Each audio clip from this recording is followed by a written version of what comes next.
kadar büyük bir hazırlık olduğunun zannediyorum farkındasınız. İnsanı ruh seviyesine taşıyor oruç. İnsan, bedenle ruh arasında insanı ruha yakınlaştırıyor ve nefisle kalp arasında insanı kalp seviyesine çıkarıyor oruç. Hem fiziksel olarak bizi hazırlıyor Ramazan-ı Şerif'e, çünkü hazırlıksız olarak Ramazan'a girdiğimizde çok zorlanıyoruz. Orucu tutarken çok zorlanıyoruz.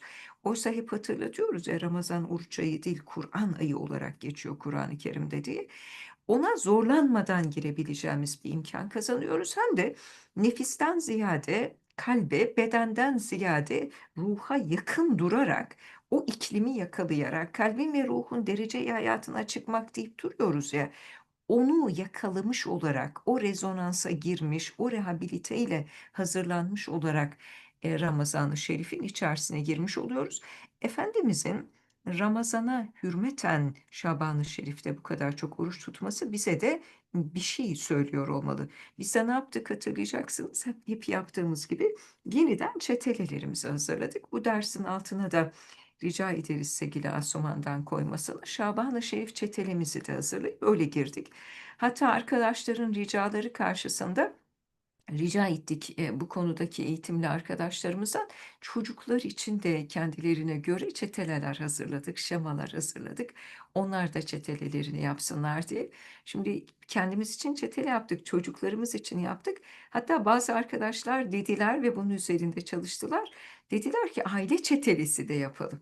Yani ne olsun, diyelim ki Şaban-ı Şerif'in içerisinde ailece, diyelim ki şöyle olsun. Her hafta e, aile istişareleri, yoksa ailenin içerisinde aile istişareleri olsun.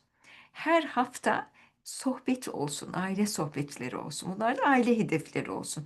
Şaban-ı Şerif'te her hafta mutlaka bir aile sohbeti, her hafta bir aile istişaresi olsun ve her güne de bir ailece kılınan namaz koyalım dedi arkadaşlar.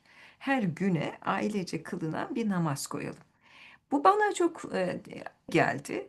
Aslında daha fazlası da mümkün elbette de, asgari olarak bunlar da yapılabilir. Bu da bizi yine Ramazan-ı Şerif'e hazırlar ve aile çetelerimiz de olur böylece. Onlara da böyle güller koyarız, onların üzerine de kalbimizi koyarız, onların üzerine de dualarımızı iliştiririz ve böylece sadece ferdi olarak değil, ailevi olarak da bir gayenin, ortak bir mananın içerisinde evrilmiş ve çevrilmiş oluruz. Şimdi bu geceler, evet, hep böyle diyoruz ya, diyelim ki Berat Kandili var bu ayın içerisinde ve Berat Kandili tam da çok etkileyicidir. Şaban-ı Şerif'in nısfı, yani tam ortasında Şaban-ı Şerif'in, sadece Şaban-ı Şerif'in değil, 3 ayların da tam ortasında. 3 aylar Şaban-ı Şerif'in 14. gecesi, 14'ü 15'e bağlayan gece, efendim Berat Kandili, ve ne oluyor bakın, hem 3 ayları ikiye bölüyor hem de Şaban-ı Şerif'i, Şehrullahul Muazzam'ı ikiye bölüyor. Ve o gece, ki bütün kandil geceleri de öyle, göklerin nura gark olduğu, zeminin semavi sofralarla donatıldığı gece ve böyle bereketli bir zaman dilimi de var Şaban-ı Şerif'in içerisinde. Ve farkındaysanız zannediyorum hep bunun altını çizmeye çalışıyoruz ama Allah bize bir kere daha hep ekstra lütuflarla, ekstra lütuflarla kalbi ve ruhi hayatımız itibariyle derinleşme fırsatı veriyor Rabbimiz. Ve yapacağımız işler için bizi yüksek hedeflere yönlendiriyor Rabbimiz. Ve biz de şöyle yapmalıyız. Hani sizinle en son yaptığımız derslerde ortak bir temamız vardı. Mülahazalar ibadetleri derinleştirir demiştik. Mülahazalar, yaptığımız ibadetlerin düşünceleri, tefekkürleri, onlara yüklediğimiz anlamlar. Hep şöyle düşünüyoruz ya, Allah bu gecelere, bu günlere, bu zaman dilimlerine, bu nurani zaman dilimlerine, zamanın bizim için altın dilimlerine, bereketli zaman dilimlerine bu kadar yüksek manalar yüklemişse, bizim de o manalara açılmamız lazım. Allah çok yüksek bereketler koymuşsa, niye hayatımızı onlarla bereketlendirmeyelim? Çok hayırlar varsa niye o hayırlara erişmeyi kendimiz için bir hedef olarak görmeyelim? Diyoruz ya, bunu dememizde şöyle bir mana da var. Bu kendimize bakan veçesiyle böyle, ama Rabbimize bakan veçesiyle de ona karşı hürmetin bir gereği. Cenab-ı Hak ekstra lütuflar koymuşsa, Bizim onlara karşı alakamız kalmamız, alakasız kalmamız, Allah'a karşı da hürmetsizlik olmaz mı? Onun lütuflarına karşı müstani davranılır mı hiç? Ya Rabbi sen lütuflarda, ihsanlarda bulunuyorsun ama benim ihtiyacım yok denilir mi? Hiç Allah'a karşı müstani olunur mu? Madem ki Cenab-ı Hak bunları vaat ediyor, bize yakışan şey de o vaatlere hep diyoruz ya şiddeti taleple talip olmaktır. Böyle bir uhrevileşme 3 ayların ufukta belirmesiyle başladı. Ramazana kadar da her günle devam edecek ve artarak devam edecek. Emin olun bu şu 3 ayların içerisinde her gün artarak lütuflar ve ihsanlar devam ediyor. Eğer biz önümüze çıkan günün lütfunu, ihsanını, bereketini almış, üzerimize onu geçirebilmişsek, onu bir hilat gibi üzerimize girmişsek, o gecelerin, o gündüzlerin nuruyla nurlanabilmişsek, bize kendi şivesiyle, kendi bestesiyle geliyor o günler ve geceler ve bizi her gün biraz daha Ramazan'a hazırlarken her gün biraz daha derinleştiriyor. Bize nur taşıyor, bize huzur taşıyor bu günler ve geceler. Bazı kimseler yaşadığımız zamanı farkındasınız insafsızca karartıyorlar. Bir de böyle bir meselemiz var. Yani yaşadığımız zamanı insafsızca karartan bazı kimseler var, bazı efendim topluluklar var. Cehenneme çeviriyorlar günleri ve geceleri. Ama biz zaman aydınlatmakla mükellef olan insanlarız. Kendi misyonumuzu ve vazifemizi de böyle belirliyoruz. Biz zaman ne kadar kararırsa kararsın, hepimiz kendi imanımızın nuruyla, kendi yaşadığımız zamana nur saçmakla, zamanı aydınlatmakla mükellefiz. Tekrar ediyorum bu bizim hem misyonumuz hem de vazifemiz. Şimdi başımızı kaldırıp baktığımızda bu misyonu, bu vazifeyi ifa ederken Rabbimizin aslında rahmetiyle bizi hiç yalnız bırakmadığını da görüyoruz. Bir kere daha o rahmeti gönüllerimizde, vicdanlarımızda duymak, hatta ruhlarımızı akıtma vakti şimdi. Ruhlarımızın o maneviyatın ferah feza iklimine ulaştırılması vakti, bunu duyup hissetme vakti.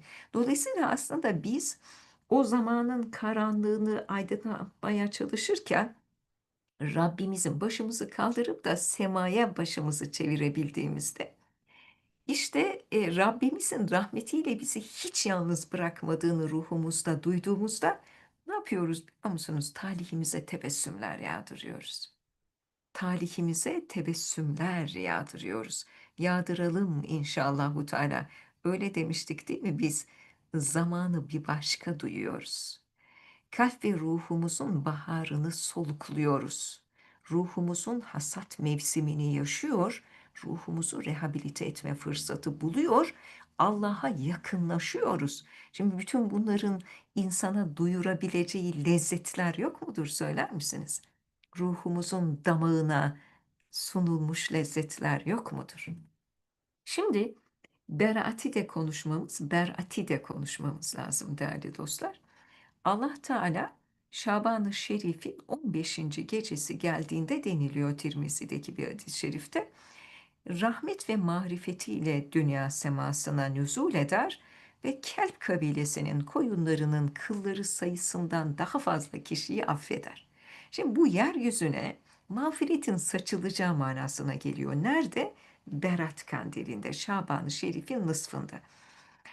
Şimdi Kel kabilesinin koyunlarının kılları sayısından daha fazla kişiyi Cenab-ı Hak affedecek. Yani ne olacak? Temizlenme fırsatı verecek Rabbimiz bize, arınma fırsatı verecek. O yüzden de hani tevbe kurnalarına koşmak dedik ya, çok istiğfar getirmek lazım. Çok istiğfar ve getireceğimiz istiğfar da hani bizim o çok sevdiğimiz Allah'ım sen kerimsin, rahimsin, gafursun, rahmansın diye sayıp sonra sen affetmeyi seversin, bizi de affet diye. Bizi de affet diye o dergaha iltica edeceğimiz dualar bunlar. Berat gecesi kutlu bir zaman dilimi.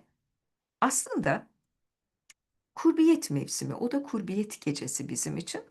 Ve dedik ya o hem 3 ayları ikiye bölüyor Berat gecesi hem de neyi ikiye bölüyor? Şaban-ı Şerif'i ikiye bölüyor. Şimdi bizim için altın bir fırsat. Neyin fırsatı? çoğu zaman biz sadece hani böyle hoş bir zaman geçirmeyi hedefliyoruz o gecelerde. Hoş bir zaman. Oysa çok ciddi çalışmak lazım. Öyle diyor ya, ciddi çalışmak diyor Bediüzzaman Hazretleri. Çünkü Allah'a münasebet ve kulluk adına derinlerden derin bir insan ufkuna ulaştıracak bizi. O Berat gecesi. Bu ulaştırmada hak dostları ciddi bir gayret göstermişler. Bize de onu tavsiye etmişler. Üstadımız da öyle, hocamız da öyle. Hatta değerli dostlar, Ehlullah'tan bazıları, hatta çokları diyor hocamız, Berat'i yeniden doğma fırsatı olarak görmüşler. Şimdi düşünün size, hani insanlar öyle diyor ya, yeniden yaratılmak istiyorum, baştan başlamak istiyorum. Zannediyorum hepimiz yolculuğa baştan başlamak isteriz. Üzerimizdeki yorgunluklardan, bıkkınlıklardan, menfi tecrübelerden kurtulmak. Yine hocamızın ifadesiyle önlüğümüzü kirletmişiz de temiz bir önlükle yola devam etmek isteriz.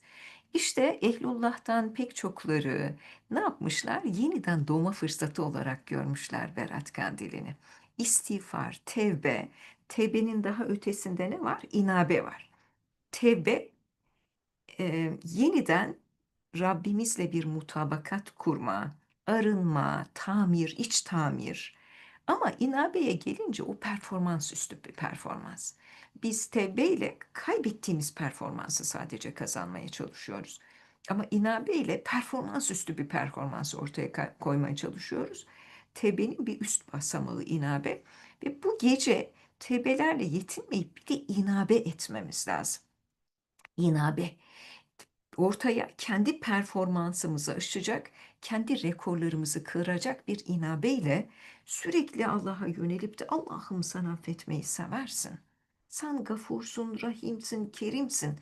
Beni de affet diye dua etmemiz lazım. O El Kulubud Derya'daki istiğfarlar en çok da Seyyidül istiğfar diyoruz ya ona. Seyyidül istiğfar. İşteye geldiğim şerlerin şerrinden sana iltica ediyorum Allah'ım. Senin ipine sıkı sıkı tutunuyorum Allah'ım. Deyip seyyidül istiğfarlarla Cenab-ı Hakk'a iltica edeceğimiz gece. Dolayısıyla ruhi hayatımız itibariyle yepyeni mevsimlere, yepyeni iklimlere açılma zamanı. Bunu yaparken de Berat'in hususiyetini hep nazarı itibare alacağız. Allah madem ki bunu vaat ediyor, biz de o vaade doğru koşacağız. Öyle bir yıkanalım ki tevbe kurnalarında üzerimizde kir kalmasın.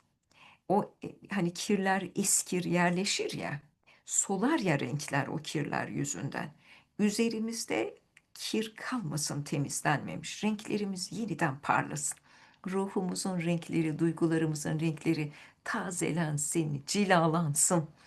Kalbimiz cilalansın. Abdülkadir Geylani Hazretleri'nin Cilaül Kalp diye bir eseri var. Kalplerimiz cilalansın. Mücella bir ayna olsun kalbimiz ki Esma-i İlahiye'yi parlatsın, aydınlatsın, Esma-i İlahiye yansısın kalbimizde. Cenab-ı Hakk'ın isimlerinin mirati mücellaları olalım hepimiz. Kalbimizden bütün azalarımıza, bütün uzuvlarımıza nuraniyet aksetsin. Kalbimizden kelimelerimize letafet aksın, hikmet aksın inşallah.